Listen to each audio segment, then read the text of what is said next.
मैं तेरा तेरा तेरा, तू मेरा मेरा मेरा, मैं तेरा तेरा तेरा, तू मेरा मेरा मेरा। गुरु ने कहा कि ए बेटे इधर आ, पैर दबा दे, पैर दुख रहे मेरे। दो आदमी, एक आदमी गरीब है और एक आदमी बहुत धनवान। दोनों को गुरु ने एक सेवा सौंपी। वो धनवान कहता है कि मेरे तो ना शरीर में ताकत ही नहीं है, मैं पैर दबाता हूँ तो मुझे ऐसा बहुत ज़्यादा देर बैठ नहीं सकता, कमर में दुख रहा, हाथ मेरे चलते नहीं है। और जो शरीर से सेवा कर सकने में समर्थ है, जो गरीब है, वो कहता है कि गुरुजी आप मुझे इतना धन दो कि मैं इस आश्रम में आके खूब सेवा करूं। गुरुजी ने दोनों को लगाया चाटा जोर से, बोले नलायक बेवकूफ, एक जो तू कर सकता है वो तू करता नहीं। अभी एक पैर दबा सकता है, शरीर से सेवा कर सकता है, तो कह रहा है कि मुझे धन आएगा तब करूंगा। ठीक है, जो धनवान है, जो धन से भी कर सकता है, वो कह रहा है मेरा जब शरीर ठीक होगा ना तब सेवा करूंगा। दोनों ही बहानेबाज है। एक को कुछ मिलेगा, गरीब को धन मिलेगा तब भी वो नहीं करेगा, धनवान को अगर शरीर स्वस्थ होगा तब भी नहीं करेगा, क्योंकि वो आज ही नहीं कर रहा ना। जो उसके पास मौजूद है, अगर वो उसका सदुपयोग आज नहीं कर रहा है, तो जब उसके पास जो कुछ होगा वो सदुपयोग करेगा, वो उसकी क्या गारंटी है। आपने कौन सी सेवा करी जो आपके बच्चे कर लेंगे? अब पहले तो आप करो, तब तो उनमें संस्कार आएंगे, तब वो करेंगे।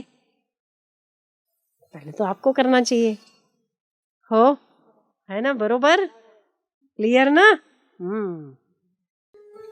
ईश्वर को जो पुकारता है, जो ईश्वर को बचता है, ईश्वर उसका हो जाता है, उसके लिए कोई नियम नहीं। आश्चर्य तो वहाँ होता है कि हम संसार से कितना धोखा खाते हैं, जितने रिश्ते बनाते हैं उतने रिश्तों से धोखा खाते हैं, फिर भी हमारा मन ईश्वर में क्यों नहीं लगता?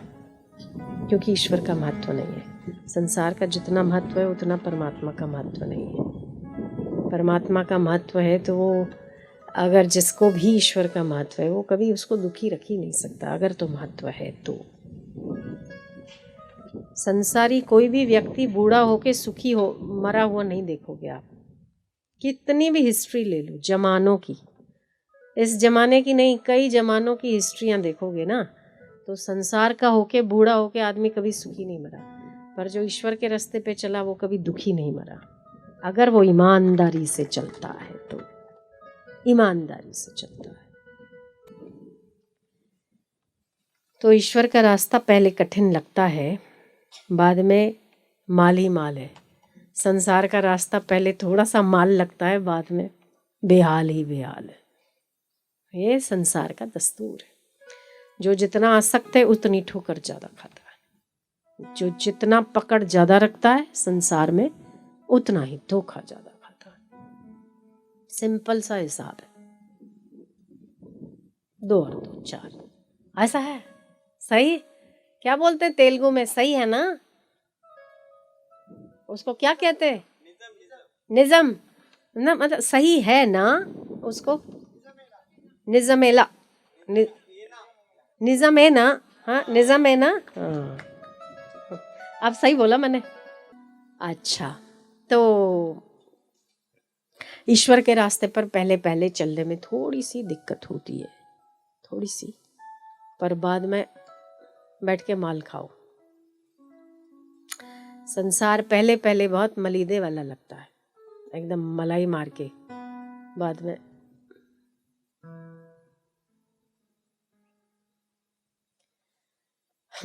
तो यहाँ जो आते हैं ना, यहाँ पर जो लोग आते हैं ना, तो थोड़ी सुविधा नहीं है, थोड़ी असुविधा होती है, थोड़ी व्यवस्था भी नहीं है, पर जो आंतरिक सुख और आंतरिक खुशी यहाँ मिलती है ना, वो हज़ारों सुविधाओं से ऊपर है। तो जो एक दिन में आके जाने की बात करते हैं, हम उनको बोलते 24 घंटे रुको, आपको खुद ही अच्छा लगेगा। थोड़ा सा सुविधा से ऊपर उठेंगे ना हम, क्योंकि हम सुविधा के, शरीर जो है हैबिचुअल हो गया है। जितने बजे हम एक सुबह को उठते हैं, दूसरी सुबह को हमारी आंख उतने ही बजे खुलती है। ये शरीर हैबिचुअल है। शरीर हमारा नौकर है, हम जितने बजे उसे उठाएंगे अगली सुबह वो उतने ही बजे उठने को कोशिश करता है। जो लोग 5 बजे सुबह उठते हैं ना, वो रात को 12 बजे भी सोए तब भी सुबह 5 बजे उठते हैं। और जो 7 बजे सोए उठते हैं वो शाम को 7 बजे सोए तब भी अगले दिन सुबह 7 बजे ही उठेंगे, है ना। ये हमारा शरीर एक आदत बनाता है। शरीर बहुत, हमारा मन बहुत अच्छा है, हमें सुविधा करके देता है।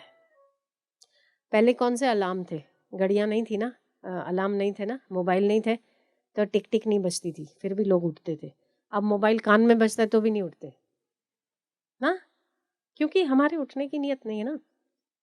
नियत होनी चाहिए, नियत हो तो आप बिना मोबाइल के, मुझे तो आज भी आश्चर्य लगता है कि लोग मोबाइल रख के अलार्म बजा के क्यों सोते हैं, क्यों मोबाइल कान के पास रख के सोते, जबकि मोबाइल में सबसे ज़्यादा रेडिएशंस होते हैं दिमाग को कमज़ोर करने के, और रात को वो ज़्यादा एक्टिव होते हैं क्योंकि हम सो जाते हैं ना।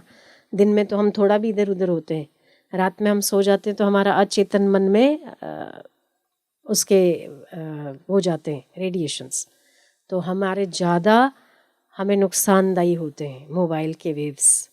आप अगर जेब में रख के सोओगे ना तो सुबह आपको ये वाला अंग थोड़ा सा सुन्न सा नज़र आएगा। बहुतों ने अनुभव करके देखा है। तो हाथ के पास होगा तो हाथ सुन्न हो जाता है, दिमाग के पास होगा तो दिमाग काम करना। जो ज़्यादा फ़ोनों पे बात करते हैं उनका ये वाला साइड थोड़ा नर्वस सिस्टम उसका कमज़ोर हो जाता है। तो आप रात भर लेके सोते हैं केवल अलार्म के लिए, अरे रात को बोल के सो जाओ ना मुझे सुबह 4 बजे उठना है, वो सबसे बड़ा अलार्म है। पर हमें भरोसा नहीं है ना, भरोसा होना पड़ता है। कैसे लोग उठते थे पहले बिना मोबाइलों के, अब तो मोबाइल के बिना शायद बाथरूम में भी नहीं जाते, सुबह स्नान भी नहीं होता। बहुत एडिक्टेड है हम, बहुत ज़्यादा। तो सुविधा और साधन सदुपयोग के लिए होता है, गुलाम बनाने के लिए नहीं होता। जब हम गुलाम बनने लग जाते हैं किसी जड़ वस्तु के, उसका त्याग करना ही मनुष्यता है। हम चेतन है, वो जड़ है, वो हमें गुलाम बना ले उसके पहले हमें उसका त्याग करना चाहिए। एक दिन बिना मोबाइल के रहना चाहिए, स्विच ऑफ करना चाहिए। इससे हमें हमारी आदतों में सुधार आता है। पर हर आदमी, छोटे से लेकर बड़ा, हर आदमी इतना एडिक्टेड हो चुका है कि एक सर्वे हुआ, उस सर्वे में, अमेरिका में सर्वे हुआ कुछ 500 कपल्स पे, तो उसमें यह पूछा गया कि आप पत्नी के बिना रहना पसंद करोगे कि मोबाइल के बिना। लोगों ने कहा पत्नी के बिना, मोबाइल के बिना नहीं। बहुत आश्चर्य। पत्नी ना हो तो चले, पति ना हो तो चले, पर मोबाइल ना हो तो ना चले। बहुत बड़ी बात है। और जितनी सुविधाएं ज़्यादा हो रही है उतना एडिक्शन ज़्यादा हो रहा है, जितना एडिक्शन ज़्यादा हो रहा है उतना परेशानी ज़्यादा हो रही है। फिर पहले घुसाओ, डालो, और फिर वापस उससे दूर कैसे हो उसके टिप्स भी खुद ही बताओ। ये जापान में कि जर्मनी में एक मशीन निकली है कि आपका डिप्रेशन और स्ट्रेस का लेवल कितना है, आप उस पर चढ़कर खड़े रहेंगे तो आपको आएगा। जैसे अपने वो ट्रेन पे पहले, रेलवे स्टेशन पे पहले भविष्य कैसे निकालते थे, एक छोटी सी टिकट निकलती थी क्या उस पर, हाँ वो पर्ची निकलती थी ना, उसमें भविष्य बताते थे। मशीनें भविष्य बताती है ना। आप नहीं ऊपर खड़े रहो और वो भविष्य आज होता है कि नहीं पता नहीं, आज नहीं होता शायद, है ना। हाँ तो पहले आप ऐसे खड़े रहो तो आपका भविष्य, मशीनें भविष्य तो बेचारी उसका भविष्य अच्छा नहीं होता, वो रेलवे स्टेशन पे क्यों होती है ना। है ना। वैसे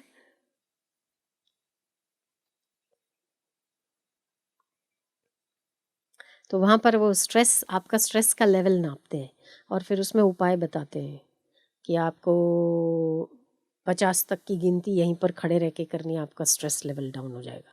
मैंने कहा हम यहाँ मुफ्त में श्वासोश्वास की गिनती कराते तो कदर नहीं है किसी को, हाँ है क्या नहीं।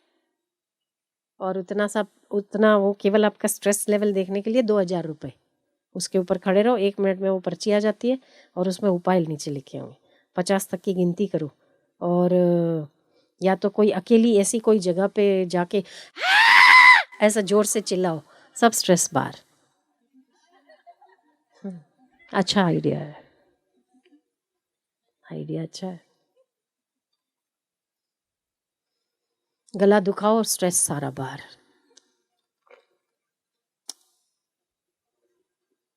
क्योंकि सत्संग नहीं है वहाँ पर। और हमारे लिए सत्संग में जाना आजकल तो शर्म की बात हो गई है जवानों के लिए कि सत्संग मतलब वो तो वहाँ फिर ऐसे जर्मनी जैसे देश में स्ट्रेस लेवल जब बढ़ जाता है तो उन्हें सत्संग नहीं, चिल्लाने की ज़रूरत पड़ती है, क्योंकि वहाँ सत्संग नहीं है ना।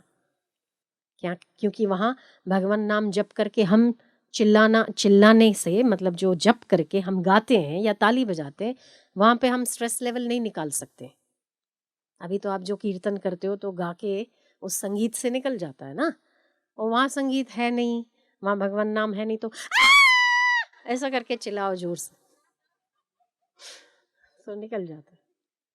अजीब अजीब से उपाय खोजते हैं, पहले स्ट्रेस देने के लिए मोबाइल डालते हैं और फिर स्ट्रेस निकालने के लिए चिल्लाना डालते हैं। कौन सा उससे लेवल कम आ रहा है?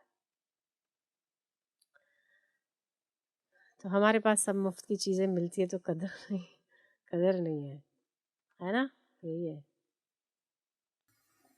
तो इंसान जीना सीखा नहीं है, ड्राइविंग सीख लिया, पायलटिंग सीख लिया, पायलट बन गए, प्लेन उड़ाना सीख लिया, स्टीमर चलाना सीख लिया, कितनी बड़ी बड़ी चीज़ें, कंप्यूटर चलाना सीख लिया, अच्छे नए नए मोबाइल में कितनी कितनी टेक्नोलॉजी होती है, कितने फंक्शंस होते हैं। जब मोबाइल नया आता है तो उसको टिक टिक टिक टिक करके चलाना भी सीख लिया। एक बात नहीं सीखा, और वो है हमारा जीवन खुद का जीना, खुद को जीवन कैसे जीना, वो लाइफ ड्राइव करना नहीं सीखा। लाइफ कैसे ड्राइव करनी चाहिए। प्रभु मैं तेरा तेरा तेरा, तू मेरा मेरा